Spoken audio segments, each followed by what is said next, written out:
There was an article in the New York Times yesterday, headlined, "The people Trump pardoned are on a crime spree." I think we need to talk about this. Hello, my name is Caroline, and I would like to welcome you to a new episode of my podcast, One Opinion from Europe. Now, the president has been granted absolute power within the Constitution to grant pardons. Specifically, it says the president shall have power to grant reprieves and pardons for offences against the United States, except in cases of impeachment. And in his second term, Donald Trump has been making extensive use of this power. The president's pardon power is designed to allow for humanity and good policy in the justice system, and to provide a mechanism for calming seditions and insurrections. For example, Jimmy Carter, on his first day in office in 1977, he fulfilled a campaign promise by granting a blanket amnesty for all the Vietnam War draft evaders. Now, I find that quite interesting because we all know that Donald Trump evaded the Vietnam War at least 5 or 6 times, I think, with his famous bone spurs. Then there was the famous pardon issued by Gerald Ford to President Nixon. The reason he gave for granting this pardon was to help the country move on. But I think when we look back in history now, there is a question mark as to whether this was such a good idea, because it appears to have given Donald Trump the feeling of immunity, and that he has a right, or is even entitled to a pardon for anything that he does.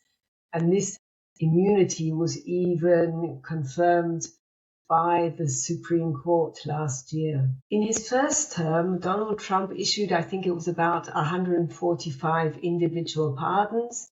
And interestingly enough, he did not issue pardons to his cabinet members who were quite at risk after he left office.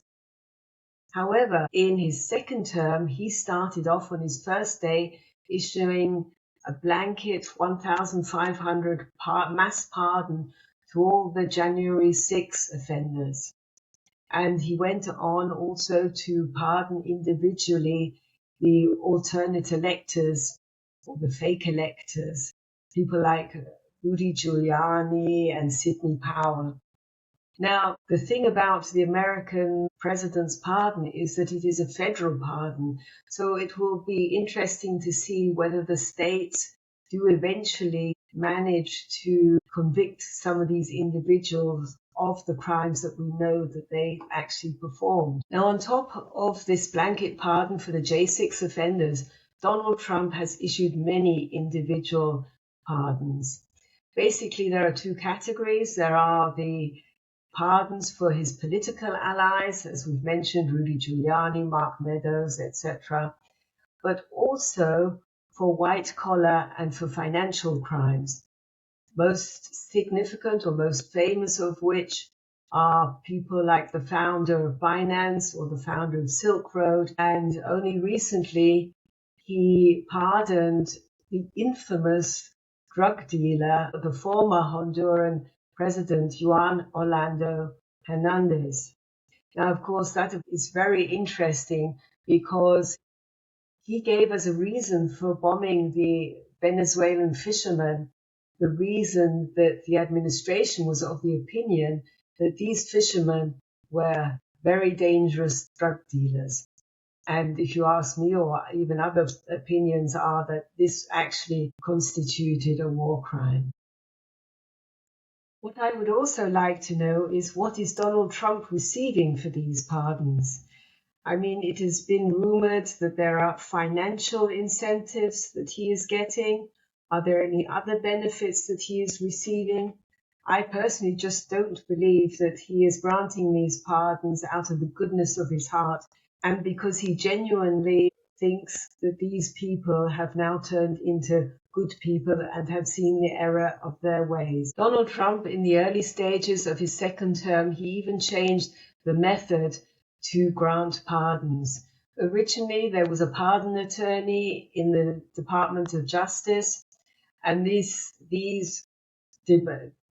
pardon attorneys, they would actually do a detailed review of the person to be pardoned and vetted whether he or she was actually worthy of receiving a pardon.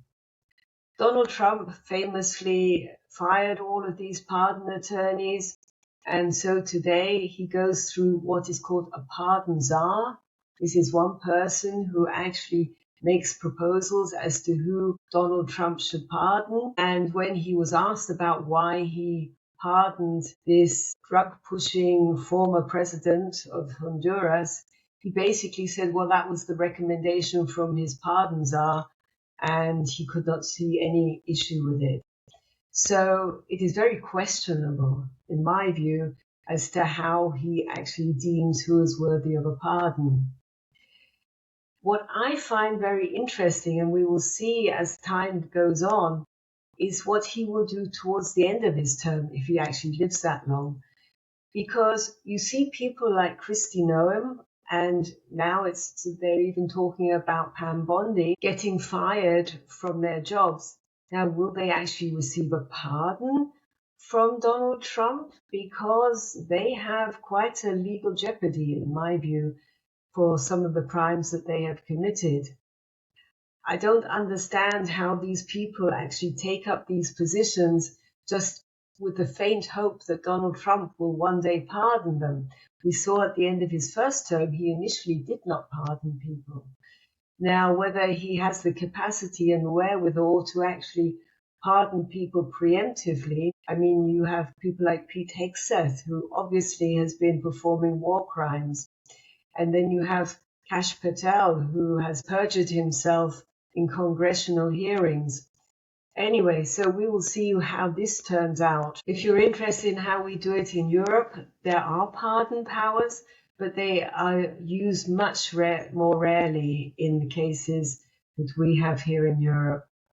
Some of the monarchs have officially the power of the pardon, but there's always a commission beneath them who actually vet the pardons and actually propose the pardons to the monarchs, who then officially grant the pardons.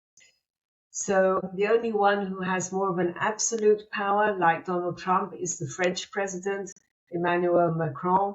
But once again, even in France, the power pardon is used only on a very rare basis. So I hope this has been interesting for you. I would be very happy to hear from you as to what your view is on these presidential pardons and how you think this will be developing. If you would like to leave me a like or even a subscription, I would be very appreciative of that, and look forward to the next episode in my podcast, One Opinion from Europe. Thank you. Bye.